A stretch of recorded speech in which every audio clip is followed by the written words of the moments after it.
Alors, la thématique, le rocher de mon âme, c'est vraiment fondé sur un passage dans le livre de Néhémie.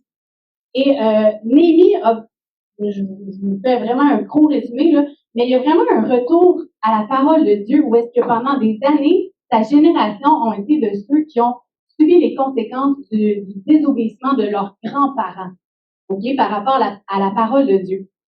Et là, Néhémie, sa génération retourne en terre promise, finalement. Et là, ils se disent, OK, guys, là, il y a de quoi qui ne marche pas. On n'est pas en train de vivre ce qu'on est censé vivre avec Dieu. Et là, il y a un contemporain de Néhémie qui s'appelle, il y en a qui veulent s'essayer, Esdras. Vous l'avez-tu? Non? OK. Et sinon, j'aurais donné un degré. Donc, Esdras, qui était vraiment un contemporain de Néhémie. Donc, c'est sûr qu'ils ont dû être des grands chummies, parce que Esdras, lui, ce qui portait vraiment sur son cœur, c'était, OK, guys, il faut replonger dans la parole de Dieu. Et ils ont fait un gros meeting où est-ce qu'ils ont invité tout le peuple ensemble et pendant un quart de journée, je vous laisse calculer le nombre d'heures, pendant un quart de journée, vous pensez que des fois mes messages sont longs, mais donc, un quart de journée, ils vont lire la Bible. Et là, il y a vraiment quelque chose qui se passe dans leur cœur. Il y a un moment, un déclic où est-ce qu'ils se disent, oh my, 5 minutes, là. C'est comme, faut changer, là. Faut changer. On peut plus continuer comme on fait à pas prendre Dieu au sérieux. Non, il y a du sérieux là-dedans, puis faut qu'on prenne des résolutions. Alors, premièrement, ce qu'ils vont faire, c'est qu'ils vont reconnaître leur manquement.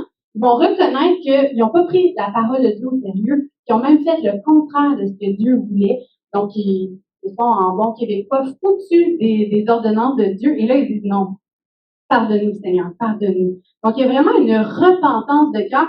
Et la repentance, c'est pas juste de dire, ah oui, pardonne-moi, puis après, on continue. Il y a vraiment une notion de, Seigneur, pardonne-moi, je réalise et je veux mettre en place des choses pour faire les choses différemment. Vous me suivez?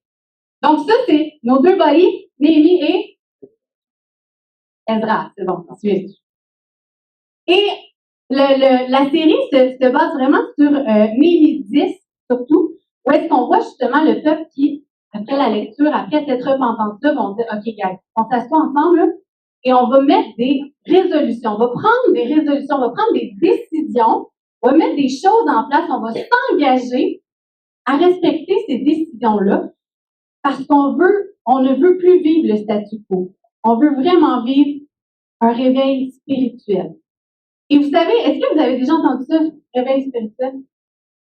Oui, on en entend souvent parler, OK? Ceux qui n'ont pas grandi dans un contexte d'église, peut-être que c'est la première fois que vous entendez ça, mais si je peux vous résumer un peu, là, c'est que notre être entier, on a une enveloppe physique, mais on a aussi un âme. OK? On est des êtres spirituels. C'est pas vrai. Puis, vous vous mettez à étudier juste moindrement un peu de la société, on réalise que si on met Dieu de côté complètement et qu'on dit non, il y a juste une vie à vivre, c'est tout, puis c'est comme, il n'y a rien après la mort, il n'y a rien. Tu te rends compte que les gens dépérissent.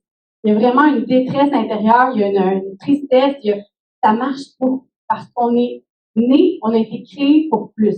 On a vraiment cette soif spirituelle, on a besoin d'être connecté à la source de la vie, celui qui nous donne la vie spirituelle. Puis c'est là que toute notre vie prend sens. Il y a comme un débordement de joie, un débordement d'amour. On comprend le pourquoi on est sur Terre.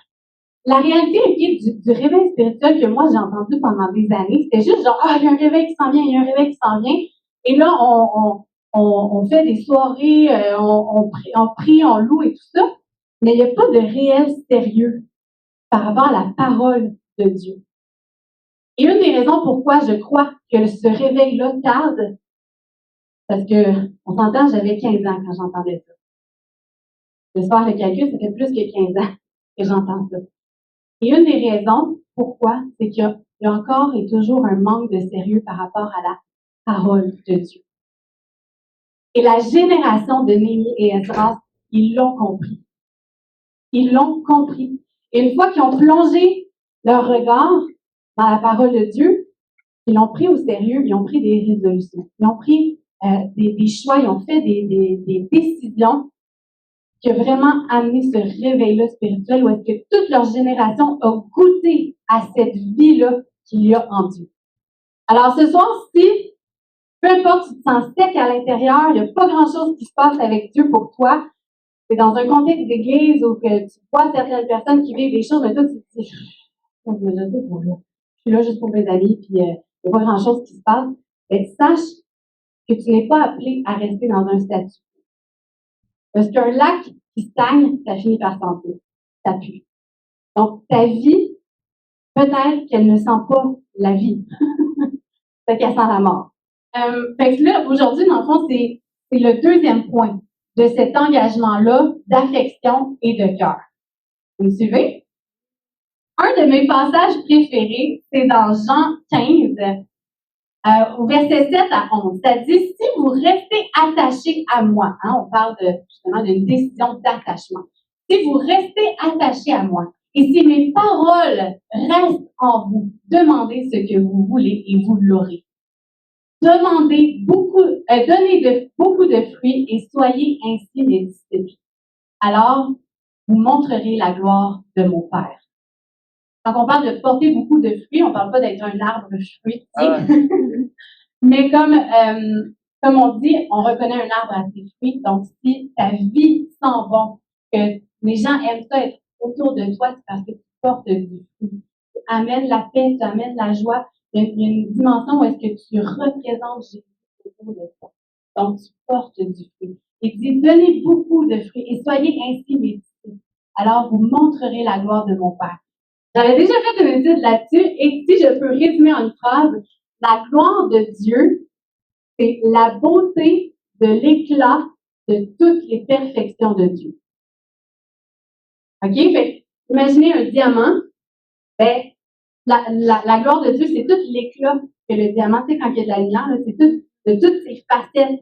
OK? Fait que tous les aspects du caractère de Dieu, du cœur de Dieu, sont reflétés, sont connus, parce que Dieu veut nous faire connaître qui il est. Fait que quand on parle de montrer la gloire de Dieu, c'est de montrer son cœur, finalement, autour de nous. Vous suivez? Je vous ai aimé comme le Père m'a aimé. Restez dans mon amour. J'ai obéi au commandement de mon Père et je reste dans son amour.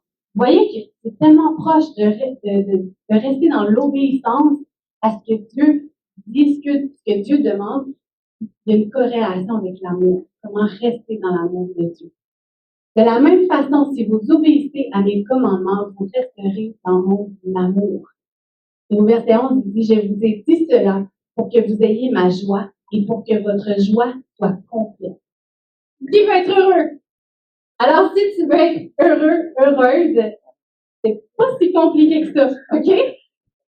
On a besoin de rester dans l'amour de Dieu. De rester collé au cœur de Dieu, à sa parole. Je veux qu'on réalise ce soir que s'engager dans la fidélité, c'est dire je t'aime avec mon cœur, mes mains, mon temps et ma vie. Parce qu'on parle, pourquoi je parle de ça? Parce qu'on parle d'un choix, une décision d'attachement de cœur. Parce qu'avec Dieu, c'est premièrement une histoire de cœur. Je vous énerve avec ça. Mais c'est vrai, OK?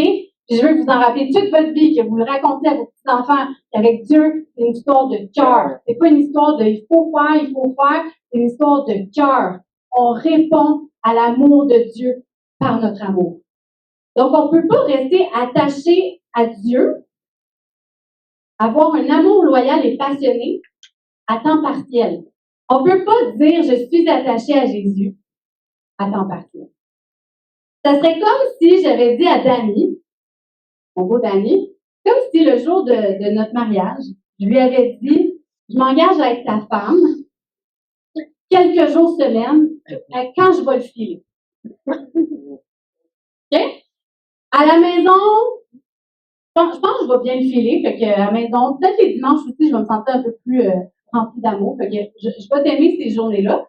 Mais quand je vais sortir, aller faire des courses, aller au restaurant avec mes amis, ben, ça se peut que je regarde ailleurs.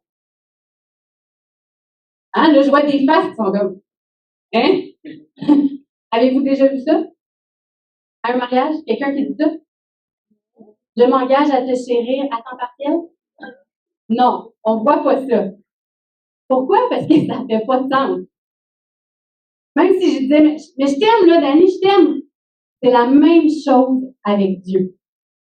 S'engager dans la fidélité, c'est dire je t'aime avec mon cœur, mais même mon temps, ma vie. C'est une question de loyauté, de fidélité, d'amour profond, de passion, d'honneur. C'est pas quelque chose qu'on entend souvent. D'honneur, de respect sincère, en tout temps, en tout lieu, en toutes circonstances. Et vous savez, je me permets une petite parenthèse ici parce que sur Instagram, j'aime bien suivre je suis des gens, j'essaie de suivre des gens chrétiens qui ont un bon témoignage et tout ça. Puis des fois, tu sais, Instagram nous propose des personnes à suivre. Et moi, avant de suivre quelqu'un, là, c'est pas vrai que je vais juste faire suivre. Non, c'est mon enquête. Oui. Alors, je vais voir le profil de la personne. Puis là, des fois, ça dit Christian, Jesus lover, God first. God first. Puis après ça, full sexy, genre, puis là, t'es comme, ouais, God first. Yeah. Non, c'est la séduction en premier, ton affaire. On va dire les vraies affaires, là. OK, fait que là, tu vois ça dans le profil. Mais moi, je m'arrête pas à ça, là. C'est pas parce que quelqu'un se dit chrétien, dit croire en Dieu, dit en premier, child of God, on voit toutes ces affaires-là, OK?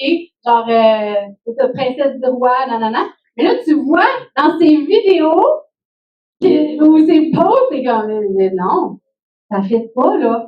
Ça marche pas. Ben, c'est comme, dans le fond, cette personne-là, elle a dit, ah oui, j'aime Dieu, mais attends, quand ça fait pas mon affaire, non. Ça n'a pas de sens. Donc, moi, je vous encourage vraiment à ne pas être de ceux qui se disent chrétiens, chrétiennes, mais ne pas vivre ce que c'est vraiment. Parce que la réalité, là, je vais vous challenger, c'est que quand vous dites ça, vous êtes en train de donner un discrédit au nom de Jésus. Ça veut dire quoi, ça? Un discrédit. Ça veut dire quoi? Vous n'aidez pas la cause de Christ. Jésus veut se faire connaître aux gens. Mais si ta vie ne porte pas de fruits, et que toi, tu te dis, ah oui, je suis chrétienne, je vais à l'église et tout ça, mais que les gens te voient vivre, qu'est-ce qui va arriver? Ah, c'est ça, un chrétien? Je veux pas ça. C'est full jugement. C'est full axé sur l'argent. Je veux pas ça. T'es esclave de ton cellulaire, t'es esclave de ce que les gens pensent, des choses comme ça. Ça donne pas le goût. C'est différent. Je vous dis pas d'être un chrétien parfait, mais je vous dis d'être un chrétien en chemin, qui reconnaît, oui, j'ai des difficultés, oui, j'ai des combats dans ma vie, mais moi, je veux plaire à Dieu. Puis je prie que Dieu me transforme. Vous voyez la différence? On ne veut pas créer une élite là, de chrétiens parfaits, pas ça, là. Parce que la vie chrétienne, c'est de reconnaître constamment notre besoin de Dieu. Donc, si on reconnaît constamment notre besoin de Dieu, c'est parce qu'on sait qu'on est dans le cheminement, OK? Donc, on a vraiment un choix à faire. Et le choix est assez simple. Dieu est Seigneur de tout dans notre vie ou il n'est pas Seigneur du tout. Ça ne marche pas être chrétien à temps partiel. Être un enfant de Dieu à temps partiel. Donc, le deuxième point de cette décision-là de s'attacher à Dieu, c'est vraiment de remettre Dieu en premier dans chaque domaine de notre vie. On va voir qu'est-ce que ça veut dire concrètement, OK? Quelqu'un a dit un jour, dans le cœur de chaque personne se trouve un trône et une croix. Qui va siéger sur le trône de ta vie et qui va être mis en sacrifice? Parce qu'on va se dire la vraie affaire. Mettre Dieu en premier dans notre vie, là, ça nous coûte quelque chose. Et vous le réalisez? Mettre Dieu en premier dans notre vie, ça va nous coûter quelque chose. La vie, le salut est gratuit. La grâce de Dieu, elle est gratuite. Mais le mettre en premier dans notre vie, ça va nous coûter quelque chose. Parce que l'adoration est toujours une question de sacrifice. Dire oui à Jésus, c'est dire non au monde, à ses fausses promesses, à ses tentations, à ses plaisirs éphémères, à l'effet de gang, à l'approbation de tout le monde. Quand tu dis oui à Jésus, tu dis non à tout. Parce que quand j'ai dit oui à Dani, qu'est-ce que j'ai dit aussi? J'ai dit non aux autres. J'ai dit non à tous les autres hommes. J'ai dit oui à Danny. J'ai dit non à la tentation de regarder ailleurs. J'ai dit non à l'idée de cultiver un jardin secret parce que je voulais la transparence entre nous. J'ai dit non à mes désirs égoïstes qui n'arrivent pas tout le temps. Des fois, il faut que je me le rappelle de cette décision-là. Et j'ai dit oui à Danny pour bâtir avec lui une relation privilégiée, honnête, profonde, intentionnelle avec son cœur à lui. Et quand on dit oui à Jésus, c'est la même chose. On est en train de dire non à ce que le monde nous offre. Donc, je lui ai dit oui avec mon cœur, mon corps, mes pensées, ma vie. Et c'est la même chose avec Dieu. Dans le cœur de chaque homme, de chaque femme, de chaque jeune homme, peu importe l'âge que vous avez, il y a un trône et il y a une croix. La question que je te pose en ce moment, qui ou quoi se trouve sur le trône de ta vie? Et l'autre question que j'ai pour toi est qu'est-ce qui est sacrifié en ce moment pour la croix de ton cœur?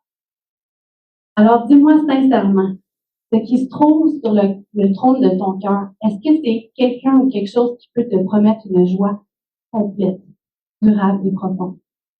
Honnêtement, soyons honnêtes. Est-ce que c'est quelque chose ou quelqu'un qui peut te promettre ça?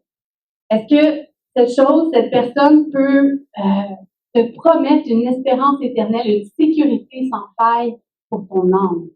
Est-ce que cette chose, cette personne peut te procurer une paix inébranlable? Une vie abondante qui te régénère, une restauration, une liberté face à tes blessures, tes dépendances, tes manquements. On a tous été créés pour adorer, pour élever, pour s'émerveiller et s'attacher. Chaque décision qu'on prend, chaque action, chaque parole, chaque action, chaque pensée vont honorer cette chose-là ou cette personne-là, vont l'honorer, l'adorer, vont élever son nom. Fait que des fois, ça peut être, vous savez, là, qui est sur le trône de votre cœur. Fait que c'est de savoir, est-ce que c'est vraiment, est-ce que je vis vraiment pour Dieu? Est-ce qu'il est en premier? Notre auteur du livre sur lequel je base cette série-là, Philippe Bourget, a dit chaque moment est un test de la foi. Une opportunité d'adorer Dieu et de délaisser les idoles de ce monde. Chaque moment est un test de la foi. Combien réalisent que, on a de la misère des fois, hein? On ne réussit pas toujours nos tests. En fait, le problème, c'est que notre esprit, notre cœur, il peut être vraiment bien intentionné. Là. On peut vraiment vouloir, ouais, moi, je veux plaire à Dieu. Ouais, je veux vivre pour Dieu. On peut être super bien intentionné, mais la réalité, c'est que notre chair, elle est faible. Et des fois, il y a des choses qu'on va faire qu'on ne voudrait pas. Il y a comme ce combat-là, là, on est comme déçus, on est comme, je suis pas capable de vivre vraiment Dieu, de l'aimer profondément, pas capable d'aimer parfaitement Dieu, puis de combattre les distractions du monde. Et c'est là qu'on réalise qu'on a besoin de l'aide de Dieu, de l'Esprit de Dieu en nous, qui nous donne la volonté et la capacité de plaire à Dieu, de combattre le bon combat. Donc, quand je vous ai dit le tantôt que être chrétien, c'est de constamment reconnaître notre besoin de Dieu, mais c'est ça aussi. Le Seigneur, j'arrive pas, là. Je suis pas capable d'être ta couche. Je suis pas capable, mais j'ai besoin de toi. J'ai besoin que tu m'aides. Donne-moi la volonté, la capacité de prendre les bonnes décisions qui vont démontrer que c'est toi qui es sur le trône de ma vie. On a besoin que Dieu nous aide. On a besoin de son aide et on a aussi besoin d'être déterminé, d'être résolument résolu. Pour ceux qui ne savent pas de quoi je parle, allez voir sur notre chaîne YouTube. On avait 2 messages qui étaient sur la série Résolument résolu. Parce que comme un athlète, nous ne pouvons espérer et viser les Jeux olympiques sans décision ferme. Sans résolution résolument prise de manière quotidienne. Et est-ce que tu pourrais viser la course olympique sans t'entraîner à courir tous les jours ou presque, à toutes les semaines, à faire tous les exercices qu'il faut, les étirements? Non. Ça prend d'être résolu, ça prend d'être ferme, ça prend d'être décidé et de faire des choix en fonction qui vont être en cohérence avec là où tu veux te rendre, right? Notre adoration, pourquoi je vous dis ça? C'est parce que je veux qu'on réalise que notre adoration ne peut pas se limiter à de l'improvisation, elle doit être organisée. On peut pas juste dire, je vais prendre un temps avec Dieu quand je le feel. Ça nous demande d'être intentionnel. OK? Des fois, il y a des saisons, il y a des journées où il n'y arrive pas, mais ça nous demande quand même d'être un minimum décidé, organisé, puis de dire. Puis je trouvais ça vraiment génial parce que tout à l'heure, on parlait avec les leaders en formation, puis je réalise qu'il y a vraiment une passion qui grandit d'être sérieux avec Dieu. Et il y a Christelle, je te mets sur le spot, je m'excuse. Mais Christelle, j'ai vraiment aimé parce qu'elle partageait qu'elle a réalisé c'était quand le meilleur moment dans sa journée pour lire la Bible. Parce que le soir ou le matin, ça marchait pas pour elle. Fait qu'elle a trouvé le meilleur moment dans sa journée pour donner à Dieu le meilleur de sa concentration. Mais c'est pas intentionnel? C'est cohérent. Si elle veut grandir avec Dieu, elle fait les choix en fonction. Vous comprenez? Donc, elle a créé une habitude, elle a créé c'est ça, un petit horaire qui lui convient pour qu'elle puisse grandir. Là où est notre temps, notre énergie et notre argent, là aussi est notre Dieu. Il est où ton temps? Il est où ton énergie, ton argent? C'est là qui est ton Dieu. Je parle pas de l'école et du travail, OK? Je sais que ça prend du temps dans notre semaine, c'est normal. Mais je parle de ton temps, le reste de ton temps. Qu'est-ce que tu fais? Ton énergie, tes pensées, ton argent, tu l'investis où?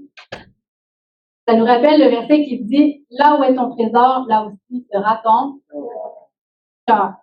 Que nous mettons en priorité sur le trône de notre cœur est aussi ce que nous adorons. La génération de Néhémie et Esdras s'en sont rendus compte.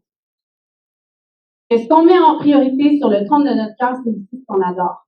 Et pour surmonter les tendances naturelles de leur cœur à aller vers autre chose que Dieu, ils ont vraiment pris des résolutions. Tout le peuple a gravé littéralement, a écrit, marqué au fer rouge, des résolutions pour donner d'abord à Dieu dans tous les domaines de leur vie. Et là, ce qu'on va faire ensemble, OK, on va faire des petits groupes. Des petits groupes de discussion. Mais là, non, c'est la gang d'amis, là. Non. On va parler avec d'autres mondes, OK? Honnêtement, en toute honnêteté, à la première lecture, quelle a été vos impressions? C'est quoi? C'est qu'est-ce que c'est ça? OK? Est-ce que vous vous êtes dit ça? Oui. Là, après ça, il y avait un exercice d'aller chercher un petit peu plus en profondeur, hein? Le principe derrière ça. Parce qu'on s'entend que, justement, il y a des choses qu'on ne fait plus maintenant que Jésus est venu. Mais il y a un principe derrière. Et est-ce que vous avez réussi, ceux qui étaient avec la première, les premiers deux passages, que vous avez réussi à relever, c'est dans quel domaine qu'on est appelé à mettre Dieu en premier? Dans nos finances. Mettre Dieu en premier dans nos finances, qu'est-ce que ça veut dire concrètement? Parce que la réalité, c'est qu'on n'offre plus la même dîme, les mêmes offrandes, right? On fait plus de sacrifices d'animaux et tout ça. Donc, mettre Dieu en premier dans nos finances, il s'agit en fait de donner dîmes et offrandes pour que l'Église de Jésus puisse poursuivre sa mission. Si vous avez relevé dans le premier passage de Néhémie, où est-ce que ça parle dans la maison de l'Éternel. Avant, c'était le temple. OK? Il y avait le temple. Maintenant, c'est quoi qu'on a aujourd'hui? L'Église. C'est quoi l'Église? C'est qui l'Église? Nous. C'est nous. OK? L'Église, c'est pas un bâtiment, c'est nous. La réalité, c'est que Jésus a choisi l'Église pour se faire connaître. Fait que des fois, il y en a qui vont dire, ouais, l'Église, moi, je suis ça à la maison, là. Mais non. Tu vas pas à l'église si tu restes à la maison, c'est pas pareil. C'est un autre sujet. Mais la réalité, c'est que il y a un principe derrière ça où est-ce que le peuple d'Israël avait compris l'importance de contribuer financièrement à l'œuvre de Dieu. Et l'œuvre de Dieu se fait souvent à travers l'Église. Donc, le Nouveau Testament ne va pas mentionner de pourcentage obligatoire, parce que là, vous n'avez pas fait toute l'étude, là, mais quand on analyse tout ça, là, les dîmes et tout ça, c'est pas 10 finalement que Dieu demandait. C'est 23,3 Oui, oui! Oui! Donc, c'était, quand je vous dis tout à l'heure là, que l'adoration, c'est toujours aussi l'histoire de sacrifice. C'est ça aussi. C'est que oui, ça demandait, mais c'était une preuve pour le peuple de dire on te met en premier. Oui, oui, ça nous étire, mais on te met en premier. Et dans Malachie, ceux qui ont pris le temps de le lire, dans Malachie, Dieu va mettre au défi les gens, il va dire vous allez voir comment je vais vous voir. Vous allez voir comment je vais prendre soin de vous. Quand j'étais à l'école biblique, okay, j'ai commencé l'école biblique à 19 ans. Et moi, j'ai pris cette décision-là. Je sentais vraiment que Dieu m'appelait à aller à l'école biblique et c'était comme hors de sens parce que tout le monde de ma classe, moi j'avais fait de l'éducation internationale, puis c'était comme, tu sais, il fallait que tu ailles à l'université, là, fallait que tu vises le summum et tout ça. Moi, je suis là, je dis, je prends une pause, cégep, puis je m'en vais à l'école biblique. Ça faisait pas de sens. Et j'avais vraiment à cœur de mettre Dieu en premier dans mes finances. Donc, moi, avec mon petit salaire, avec l'école biblique à payer, parce qu'en plus, l'école biblique était à Longueuil, moi, j'habitais à Trois-Rivières, donc à toutes les fins de semaine, j'avais de la route à faire, j'avais du gaz à payer, j'avais un loyer, pas un loyer, mais une chambre là, à payer là-bas. Fait que mon salaire était très, très limité et j'avais décidé d'investir dans le royaume de Dieu. Ça veut dire, en mon québécois, ça veut dire que j'avais décidé de soutenir l'œuvre de Dieu. Et je soutenais un missionnaire, et même si j'avais pas vraiment de finances, OK? Parce que humainement, tu regardais mon budget, ça fait pas de sens ton affaire. Ça fait pas l'argent. Mais j'avais vraiment à cœur de soutenir ce missionnaire-là, et je soutenais ce missionnaire-là, je donnais ma dîme en plus, puis moi j'avais décidé que c'était 10 fait que je donnais mon 10 à l'Église pour que mon Église locale puisse continuer de faire connaître le nom de Jésus. Donc, j'avais pris cette décision-là. Et Dieu a réellement répondu. Il a réellement pris soin de moi, juste au niveau du gaz, OK? Moi, là, je disais tout le temps, Dieu, tu vas pourvoir. Dieu, tu vas pourvoir. Des fois, je ne savais même pas comment j'allais payer la fin de mon mois. Je disais toujours, Dieu, tu vas pourvoir. Je n'étais pas non plus là, dérangée là, dans mes choix. OK? On s'entend, là? Vous comprenez, là? J'avais quand même les deux pieds sur terre. Mais j'obéissais à Dieu avec ce que Dieu m'avait donné à cœur. Et plusieurs fois, et mes amis de l'école biblique pourront vous en témoigner, plusieurs fois, je pouvais tanker seulement une fois par 2 semaines. Et je faisais aller-retour, Trois-Rivières, Longueuil, Trois-Rivières, Longueuil, Trois-Rivières, Longueuil.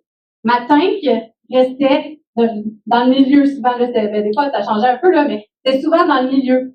Et Dieu pourvoyait de cette façon-là. Moi, je vivais vraiment par la foi. Dieu, je t'obéis, tu m'as promis que tu allais toujours être là pour moi. Je te mets tellement en premier dans ma vie que je doute pas que tu vas prendre soin de moi. Et j'ai jamais manqué de gaz. Jamais. Fait que ça, c'était hot, là, OK? Mais c'était pas juste ça. Après ça, j'ai dû déménager, j'avais un loyer à payer et je travaillais pour l'école biblique. Mais le salaire à l'école biblique, là, sachez votre truc, c'était 10 000 par année. Oui, et j'avais un loyer à payer à Longueuil. Et Dieu ne m'a jamais, jamais laissé manquer de quoi que ce soit. Des miracles, j'en ai vu plein. Des gens qui pourvoyaient dans la nourriture. J'ai eu à cœur de te faire à manger. Ding dong! J'avais à cœur de te faire manger plein de plats préparés. OK? Wow, merci. Pas besoin de faire l'épicerie cette semaine. Plein de choses comme ça parce que j'ai décidé de mettre Dieu en premier. J'honorais Dieu avec ce que Dieu me mettait à cœur.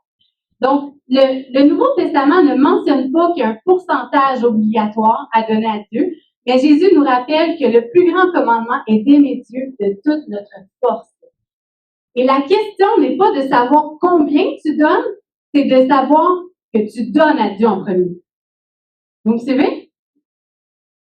Donc, c'est pas une question de loi, mais c'est une question d'amour. C'est pas une question de loi. Donnes-tu ta dîme?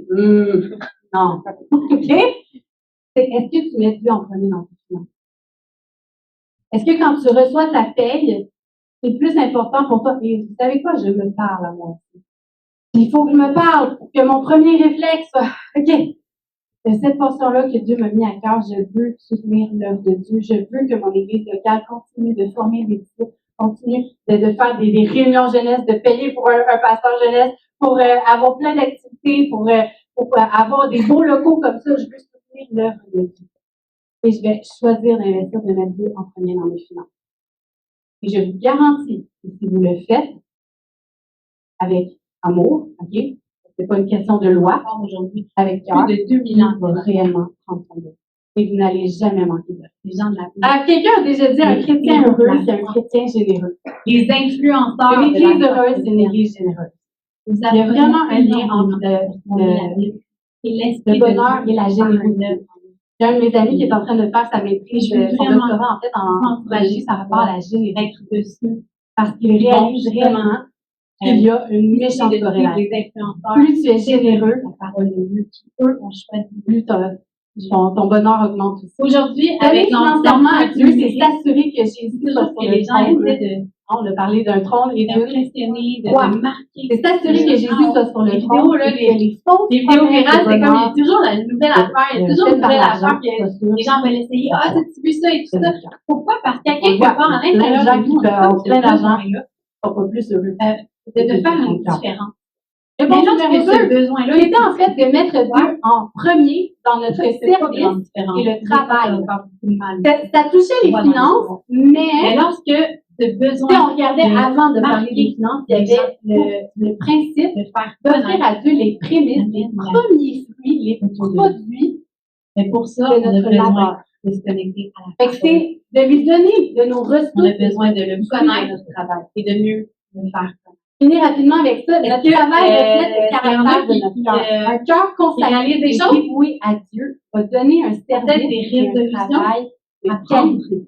Peut-être qu'il y en a qui c'est juste un cœur de prendre la résolution de mettre Dieu en premier dans son travail. C'est un cœur qui a compris que toute bénédiction vient de Dieu. J'avais entendu dans l'équipe là-bas que Dieu qui nous rend capable de travailler. Un cœur qui réalise ça ne va pas donner de la médiocrité. Si tu restes dans les intentions que nous le faisons pour Dieu. Dieu mérite le meilleur de nous-mêmes et non nos restes. Je le prends tellement au sérieux. Dieu désire les prémices de nos finances, mais aussi de notre créativité. Pardonnez-moi, toi, le Dieu de compétence, de notre amour et de notre engagement. Donc, oui, être un bon employé, un bon travailleur, ou un bon étudiant, un bon élève, ça rapporte aussi avec le fait de mettre Dieu en premier. Et de reconnaître que pourquoi est-ce qu'on fait la corrélation? Dieu est glorifié par notre témoignage quand nous donnons le meilleur de nous-mêmes. Que ce soit au boulot, dans nos études, dans notre service, dans nos implications, à l'église ou ailleurs. Qui est passionné pour toi, donne le meilleur de toi-même. Parce que ce cœur-là, naturellement, on parle encore un petit peu de l'Église, mais pour l'Église, l'épouse précieuse est dépendante. On ne doit pas avoir peur de prendre le meilleur du meilleur.